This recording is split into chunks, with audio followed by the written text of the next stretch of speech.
say there to the Bubble family and to people that have perhaps just clicked on this video because you're a little bit curious about what I'm going to talk about. Definitely think that she's more psychopath than sociopath.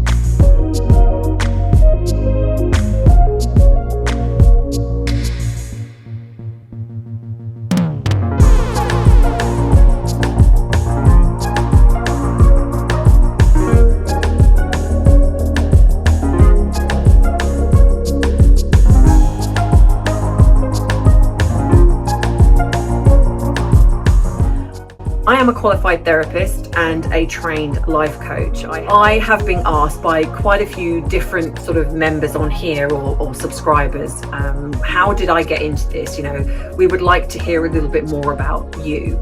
So I have ummed whether to do something like this, and then I thought, well, you know what, actually, yeah, okay, I think I can do it. I can do it.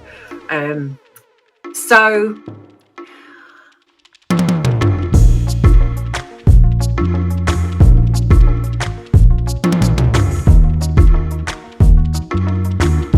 I am a qualified therapist and a trained life coach.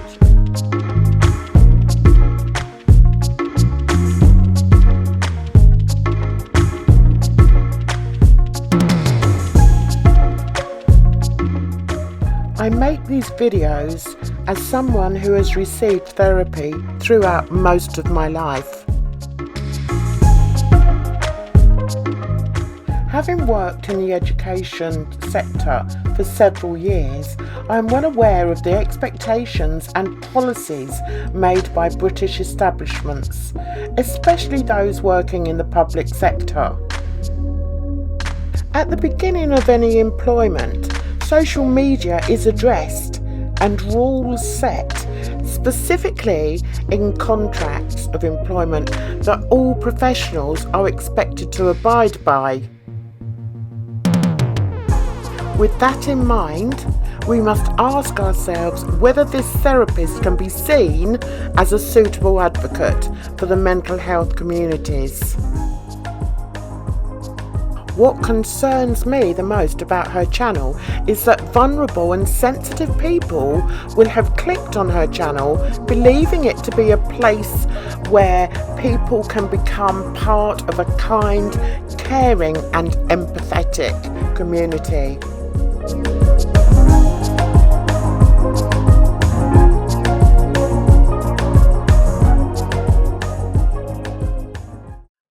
I care about this channel as if it was like my little baby as such.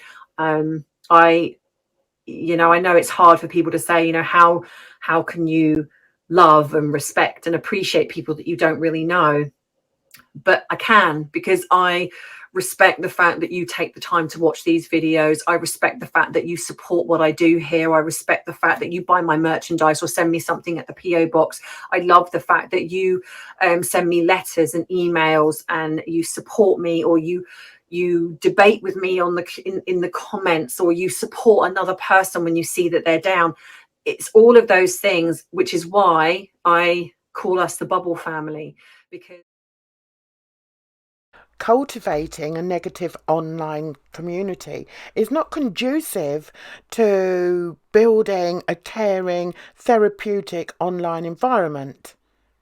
I personally watch several mental health professionals online who have always provided a safe online experience whilst building a community much needed in our current world of turmoil and uncertainty.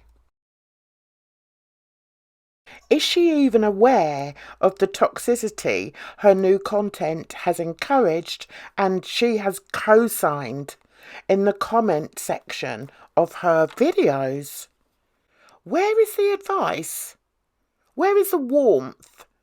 Where is the empathy and welcoming online community? Her channel is simply built on the hatred of a royal couple, and her viewership are in alignment with that. That's how she's managed to grow. and it has nothing to do with mental health or therapy. And I think that there will be definitely an element of this going on with regards to Meghan and Harry. And so I think that Harry, like I've said, I do believe that he obviously comes from a lot of trauma, but Meghan, I do believe, is an absolute narcissist. Now, people have also said, do I think that she's a sociopath or a psychopath? Now, the fact that she continues to throw around these words, psychopath, sociopath, narcissist, is bad enough. But what I also find so offensive is that she allows people in her comment section to also badmouth these two people, to also believe in the words that she is saying. That is wrong, guys. It doesn't matter whether you like this couple or not personally. It's the ethics here. And her ethics are wrong.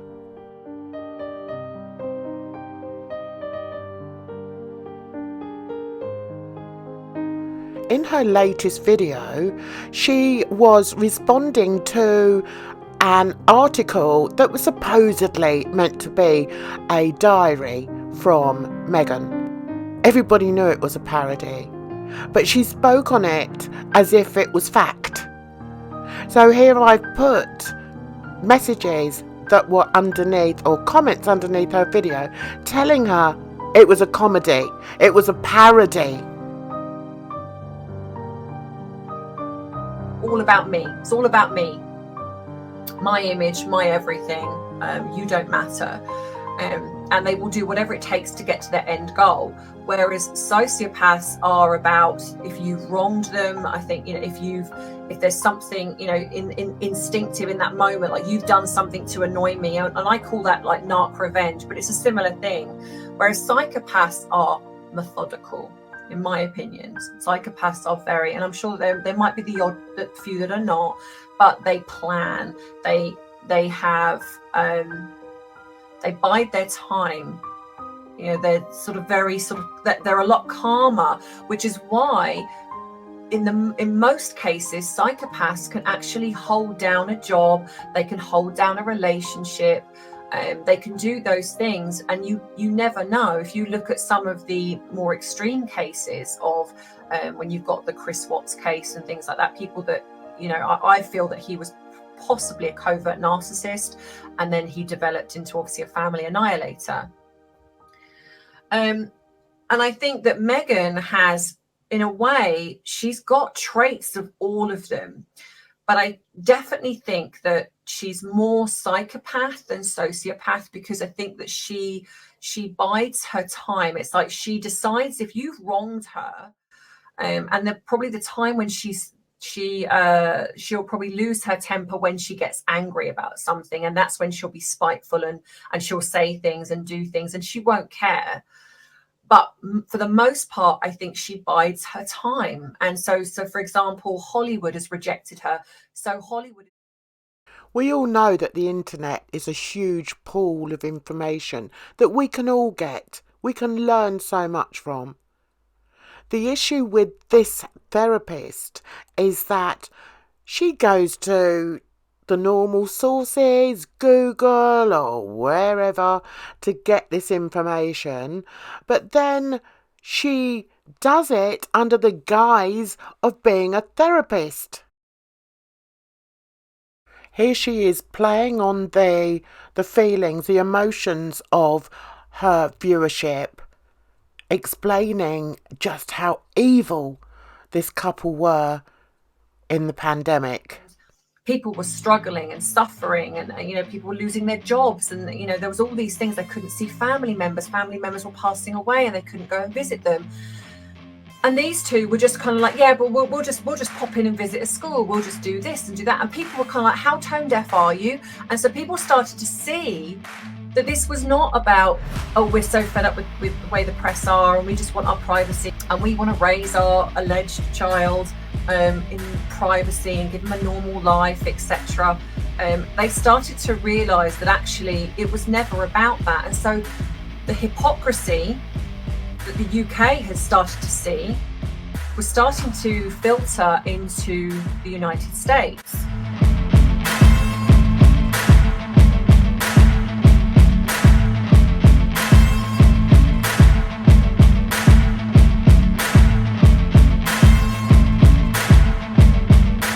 And I was also in a pretty, I would say, toxic relationship at the time.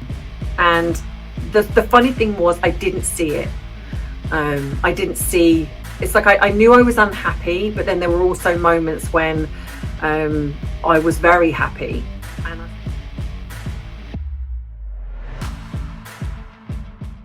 Okay, I'm putting this out there. This could be the root cause or core of her hatred of Meghan. I truly believe that. She has found a target for her frustrations and anger caused by her failed relationship. I've seen it before. We've all seen it before. It's like an anger projection onto somebody instead of the person that it should be aimed at. So, yeah, this is very interesting. And don't worry, we're going to dig deeper, guys. We're definitely going to dig deeper. But in my young mind at the time, I believed I loved him, and I think in my own way I did.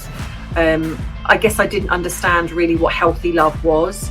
But I care about this channel. I care about the people that I have come to know, the people that I am yet to know.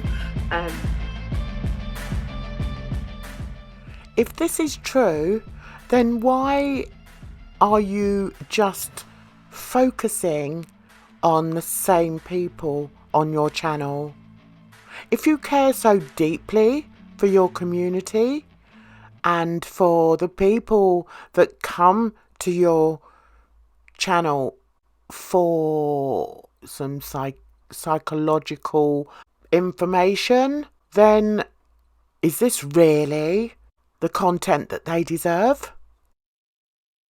A channel with the name or with the word therapy in it should be focusing on therapy, maybe different types of therapy, maybe what people may be looking for from a therapist. But anyone that comes to look at this channel will see that it's just a hate channel for Harry and Meghan. It's got nothing to do with therapy. I know we've all got our opinions, of course we have, but in the professional world, after you've signed on the dotted line that you will not be posting anything that puts you in a bad light as a professional, you need to be aware that coming across online as a hater is not the best way to demonstrate your ability as a therapist. Showing hate in any shape or form as a therapist is totally unacceptable. When people come to a therapist, they want somebody who's open-minded, kind, has empathy and good advice as to how to make their life better. Anyone clicking on this page will instantly know that their needs will not be met by this therapist.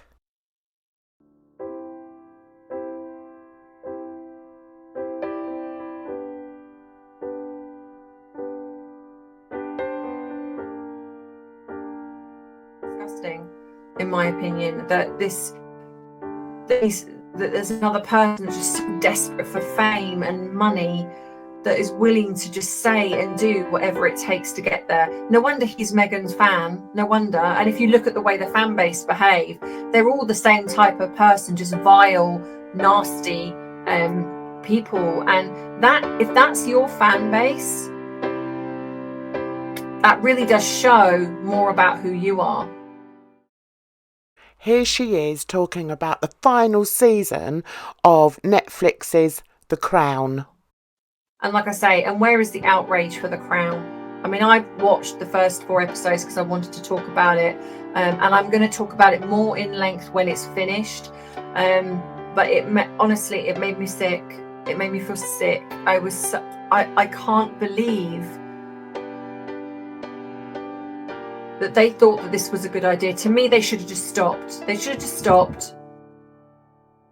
So we must ask ourselves, what is it that has offended our hateful therapist in the final season of The Crown? Could it be that the royal family, particularly Charles, is painted as deeply human, with complex emotional realities? Charles is portrayed as the noble hero and lasting love interest in Diana's life, which is a curious artistic choice given that he was widely chastised by the British public for his cruelty towards her when she was alive. Charles was 32 when he married Diana.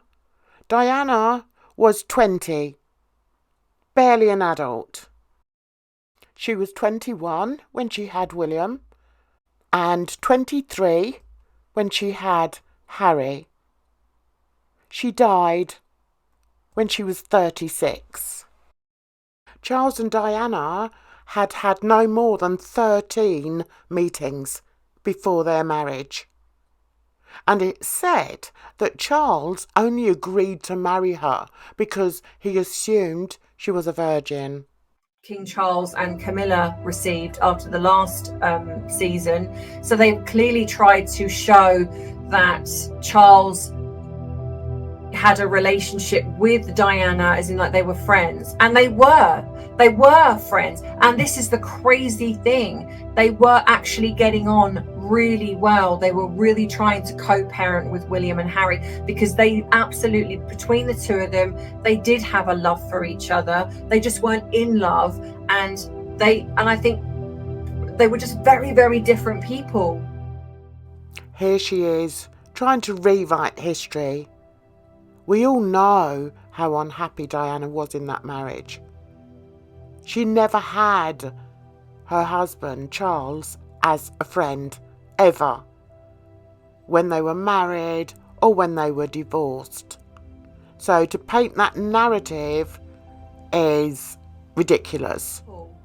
Camilla was very well suited with Charles. She was, she's a calming influence. I think she's a strong, stoic, which, King Charles almost reminds me of someone that he almost needs a mother figure.